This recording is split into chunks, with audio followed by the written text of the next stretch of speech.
Diabetes রোগীদের সম্পর্কে আমরা কিছু কথা শেয়ার করি। ইন জেনারেল যারা ডায়াবেটিক পেশেন্ট, ডায়াবেটিসে আক্রান্ত, তারা বিষয়টি গভীরভাবে না বুঝবার কারণে তারা অনেক দুঃখ কষ্ট ভোগ করে থাকেন।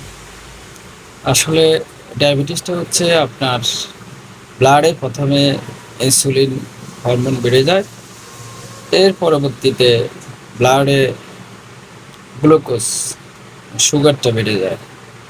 তো এখন আপনি যদি আপনার জীবনযাপনে এমন খাবার খান যে খাবারগুলোতে ইনসুলিন লেভেল কম, তাহলে তো আপনার ইনসুলিন বাড়তেছে না। আর ইনসুলিন যদি না বাড়ে, এটার প্রভাবে সুগারটা বাড়তেছে না। এই জন্য যাদের বয়স 30+ তারা অবশ্যই যে সমস্ত খাবারগুলোতে ইনসুলিন উৎপন্ন হয় কম, সেগুলো আপনারা আপনাদের ফুড মেনুতে রাখতে পারেন।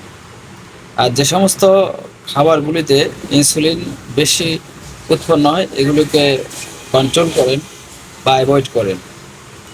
ঠিক অনুরূপভাবে সুগারের ক্ষেত্রেও যে সমস্ত খাবারগুলোতে সুগার বেশি, এগুলো কন্ট্রোল করেন কিংবা অ্যাভয়েড করেন। যেমন আমরা জানি যে সুগার বা চিনি, শর্করা জাতীয় যত খাবার আছে, ভাত জাতীয়, আটা জাতীয়, চিনি জাতীয়, এই সমস্ত খাবারগুলোতে সুগার বেশি উৎপন্ন হয়। এখন রোগীদেরকে যখন বলা হয় আপনার ব্লাডে তো অনেক চিনি, তখন সে রিপ্লাই করে, আমি তো চিনি খাই না। আরে ভাই, আপনি চিনি খান না মানে আপনি চিনির মধ্যে ডুবে আছেন। এই যে আপনি খাচ্ছেন ভাত, আটা, চা, চিনি, পরোটা, সিঙ্গারা, নুডলস, পেঁয়াজু, এই যে সমস্ত কার্বোহাইড্রেট সমৃদ্ধ খাবার খাচ্ছেন, এগুলো ব্লাডে গিয়ে তো চিনিতে রূপান্তরিত হয়।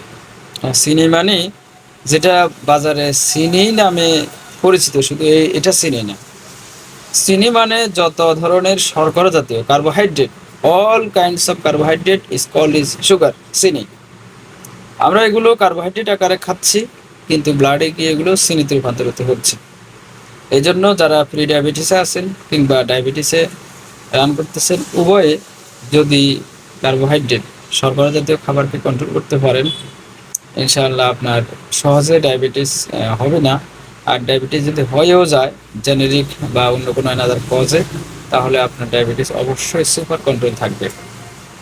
এখন যাদের হয়ে গেছে, তারা হয়তো আমরা যদি পরিসংখ্যান করি, তখন হয়তো দেখতে পাবো যে তারা তাদের জীবদ্দশায় এমন খাবার পছন্দ করতেন যে খাবারগুলোতে ফার্স্ট ক্লাস কার্বোহাইড্রেট সহ অতিমাত্রায় শর্করা, এগুলো হয়তো তাদের ফুড মেনুতে ছিল, যেগুলোর food value com, but sugar, insulin বেশি উৎপন্ন হয়।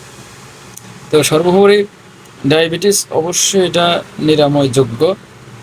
ডায়াবেটিসকে যদি প্রপারলি ম্যানেজ করা যায়, তাহলে এটা আপনার জীবনকে অভিশাপে রূপান্তরিত করতে পারে না। আর যদি এটাকে আপনি না বুঝে